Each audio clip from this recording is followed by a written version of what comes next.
RSS को सावधान रहना चाहिए। 2-4% जो हमारी प्राचीन शास्त्र सम्मत मान्यताएं शेष रह गई हैं, उनको नष्ट करने के लिए आरएसएस का मस्तिष्क उद्यत है। अंतर्जातीय विवाह करो। वर्ण संकरता हमारे यहाँ पतन का द्योतक है। अब आरएसएस पानी पी पीकर वर्ण संकरता का प्रचार कर रहा है। इसका अर्थ आरएसएस के मस्तिष्क से अंग्रेज बोल रहे हैं। यही अंग्रेजों की विशेषता है, किसके मुख से वे क्या बोल दें कुछ पता नहीं।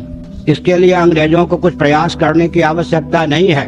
उन्होंने शिक्षा पद्धति ऐसी बना दी कि जो हिंदुत्व के पक्षधर कहे जाते हैं, वैदिक कहे जाते हैं, सनातनी कहे जाते हैं, आर्य कहे जाते हैं, उनके मुख से भी अंग्रेज ही बोलता है, क्योंकि उनका मस्तिष्क पाश्चात्य शिक्षा पद्धति के आधार पर बना है।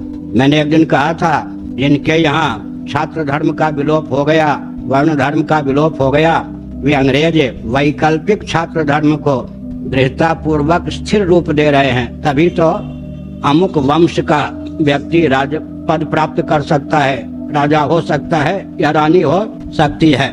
इसका मतलब क्या है? वैकल्पिक व्यवस्था को स्थिर रूप देने में अंग्रेज लगे हैं। मुसलमानों के यहाँ भी जम्मा मस्जिद में अरब राष्ट्र की परंपरा का मुसलमान नमाज अदा कर सकता है। मक्का मदीना में भी कुछ उनके नियम हैं। अन्य देशों के मुसलमान एक नंबर के मुसलमान नहीं माने जाते। हमारे यहाँ तो कोई रागत द्वेष मूलक भेद नहीं है।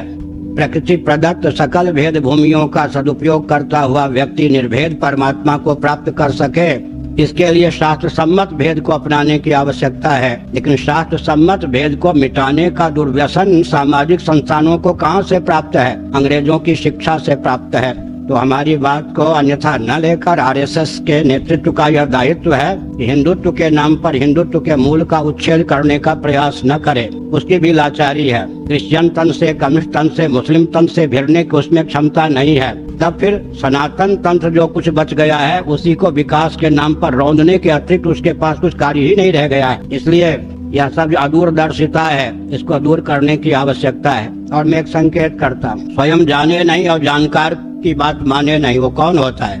वर्णम व्यवस्था में दर्शन, विज्ञान और व्यवहार तीनों का सामंजस्य है। अपने आप तो कोई वर्ण व्यवस्था के महत्व को समझ सकता नहीं। दार्शनिक, वैज्ञानिक, व्यावहारिक धरातल पर इन तथ्यों को समझने की आवश्यकता है। इसीलिए भगवत गीता के 12वें अध्याय में भगवान ने संकेत किया, श्रेयो ही ज्ञानम अभ्यासात्, किसी वस्तु की सम्यक जानकारी प्राप्त किए बिना अधकचरी जानकारी, अधूरी जानकारी को क्रियान्वित करने की अपेक्षा सांगोपांग जानकारी प्राप्त करने की आवश्यकता है।